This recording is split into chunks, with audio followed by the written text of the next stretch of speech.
दोस्तों 20 अक्टूबर 2025 की वो शाम जब सूरज की आखिरी किरणें मुंबई की इमारतों पर सुनहरी चमक बिखेर रही थीं, तभी एक खबर ने पूरे बॉलीवुड को सन्न कर दिया। वो शख्स जिसने हमें बरसों तक हंसाया, हर किरदार में जान डाल दी, वो अब खुद सन्नाटे में सो गया था। हाँ दोस्तों, असरानी जी अब हमारे बीच नहीं रहे। अस्पताल में कई दिनों तक सांस लेने में तकलीफ झेलने के बाद उन्होंने अपनी आखिरी सांस ली और उसी पल एक युग का अंत हो गया। फिल्म इंडस्ट्री के गलियारों में जब ये खबर पहुंची, हर कलाकार, हर डायरेक्टर, हर पुराना साथी बस यही कह रहा था, एक ऐसा चेहरा चला गया जिसने दुख में भी हमें हंसना सिखाया। उनकी पत्नी मंजू असरानी, जो खुद भी अभिनेत्री रह चुकी हैं, अब इस दुनिया में अकेली रह गईं। उनकी एक संतान है, लेकिन वो हमेशा कैमरे की दुनिया से दूर रही।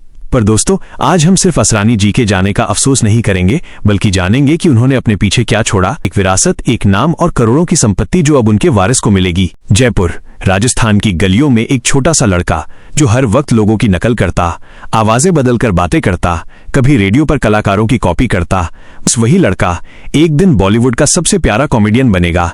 किसी ने सोचा नहीं था। असरानी का जन्म जयपुर में एक सिंधी हिंदू परिवार में हुआ था। उनके पिता भारत विभाजन के बाद पाकिस्तान से जयपुर आ गए थे और वहां उन्होंने कालीन का व्यवसाय शुरू किया। पर असरानी के दिल में तो कुछ और ही सपना पल रहा था। वो नहीं चाहते थे कि उनकी जिंदगी दुकान की चार दीवारों में बीते। उनकी आत्मा कला की तरफ खिंच रही थी। उन्होंने जयपुर में ही अपनी स्कूली शिक्षा पूरी की और साथ ही ऑल इंडिया रेडियो में वॉइस आर्टिस्ट के तौर पर काम किया ताकि खुद की पढ़ाई का खर्च निकाल सके। यहीं से शुरू हुआ वो सफर जहां उन्होंने अपनी आवाज को, अपने अभिनय को पहचाना। 1960 से 62 के बीच असरानी ने साहित्य कला भवन से अभिनय सीखा। उनकी गुरु थीं कलाबाई ठक्कर, जिन्होंने उन्हें सिखाया अभिनय सिर्फ संवाद नहीं, एहसास है। फिर 1964 में असरानी ने film and television institute of India FTII Pune में दाखिला लिया। वहीं से उनके जीवन की असली जद्दोजहद शुरू हुई। पुणे के हॉस्टल में बैठे वो असरानी अक्सर कहते थे, एक दिन मैं भी पर्दे पर चमकूंगा, लोगों को हंसाऊंगा, रुलाऊंगा भी। पर सपनों को साकार करने का रास्ता आसान नहीं था। 1967 में असरानी ने पहली बार हरे कांच की चूड़ियां फिल्म में एक छोटे से दोस्त की भूमिका निभाई। भले ही किरदार छोटा था, पर असरानी के एक्सप्रेशन और टाइमिंग ने सबका दिल जीत लिया। इसके बाद उन्होंने कुछ गुजराती फिल्मों में लीड रोल किए, पर असली पहचान तो उन्हें 1970 के दशक में मिली, जब उन्होंने कॉमिक और कैरेक्टर रोल्स में राज किया। अगर भारतीय सिनेमा के इतिहास की सबसे यादगार कॉमेडी डायलॉग्स की बात हो, तो शोले का असरानी जरूर याद आता है। उनका किरदार मिस जेलर और उनका डायलॉग हम अंग्रेजों के जमाने के जेलर हैं आज भी लोगों की जुबान पर है। वो सिर्फ कॉमेडियन नहीं थे, बल्कि हर सीन में एक नई जान डाल देते थे। उनकी टाइमिंग, उनका हाव भाव, उनकी आवाज, सब मिलकर एक ऐसी पहचान बनाते थे जो आज तक कोई दोहरा नहीं सका। असरानी ने 25 से अधिक फिल्मों में राजेश खन्ना के साथ काम किया। ये जोड़ी बॉलीवुड की सबसे पसंदीदा कॉमेडी जोड़ी बन गई। अवतार, अमर प्रेम, कटी पतंग, रोटी, हर फिल्म में असरानी ने अपनी मौजूदगी दर्ज कराई। उनके रोल कभी बड़े नहीं होते थे, पर असरानी का असर बहुत बड़ा होता था।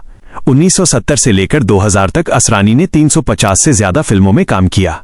कभी जेलर बने, कभी मास्टर जी, कभी नेता, कभी पागल खाने का डॉक्टर। हर किरदार में उन्होंने हंसी के साथ इंसानियत दिखाई। पर असली बात ये थी कि वो असल जिंदगी में बेहद साधारण इंसान थे।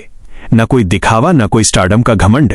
उनका मानना था, हंसी सबसे बड़ा इजहार है और कलाकार का काम बस लोगों को मुस्कुराना सिखाना है।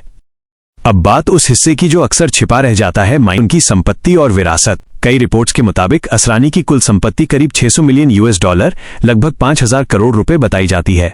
उनके पास मुंबई के जुहू इलाके में एक आलीशान फ्लैट, कुछ लग्जरी गाड़ियां, जिनमें एक पुरानी मर्सिडीज और एक BMW शामिल थी।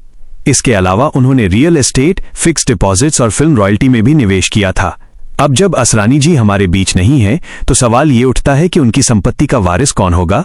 उनकी पत्नी मंजू असरानी ही उनकी प्रमुख वारिस हैं, लेकिन कुछ सूत्र बताते हैं कि उनकी एक संतान भी है जो हमेशा कैमरे से दूर रही और विदेश में बस गई है। कई लोग ये भी मानते हैं कि असरानी जी चाहते थे कि उनकी संपत्ति का एक हिस्सा हास्य कलाकारों की मदद के लिए एक ट्रस्ट में जाए, ताकि आने वाले कलाकारों को सहारा मिल सके। हालांकि इस ट्रस्ट के गठन की कोई आधिकारिक पुष्टि नहीं हुई है, पर इंडस्ट्री में ये चर्चा जरूर है। जी के निधन के बाद उनकी विरासत का मामला थोड़ा जटिल हो गया।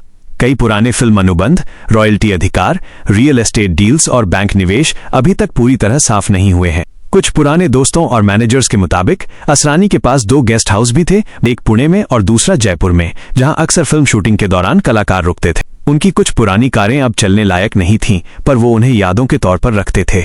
1980 के दशक में असरानी ने वो दौर देखा जब कॉमेडी फिल्मों से एक्शन फिल्मों का ट्रेंड बढ़ गया। कई बार उन्हें कम रोल मिले, कई बार फीस भी घटाई गई, पर असरानी कभी टूटे नहीं। उन्होंने कहा था, कॉमेडी का काम मजाक नहीं होता, इसमें इंसान का दर्द भी छिपा होता है। 2000 के दशक में उन्होंने फिर से वापसी की।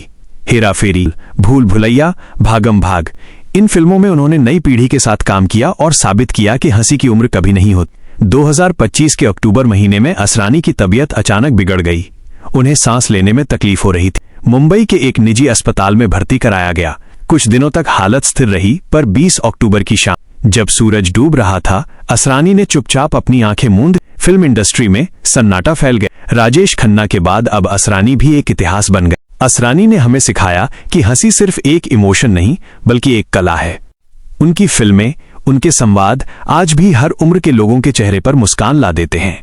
शोले के जेलर से लेकर भूल भुलैया के पंडित तक, माइनस हर रोल में उन्होंने अपने अभिनय की छाप छोड़ी। उनकी विरासत अब सिर्फ रुपयों या संपत्तियों में नहीं, बल्कि उन हंसी के पलों में है जो उन्होंने हमें दिए। दोस्तों, असरानी जैसे कलाकार बार बार नहीं जन्म लेते।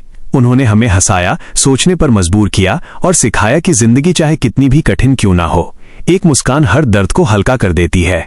आज जब हम उनकी यादों को देखते हैं तो बस यही कहते हैं, धन्य है वो कलाकार जिसने हंसते हंसते हमें जीना सिखाया। अगर आप भी असरानी जी को दिल से याद करते हैं तो कमेंट में लिखिए, ओम शांति। असरानी जी, आपकी हंसी हमेशा हमारे साथ रहेगी।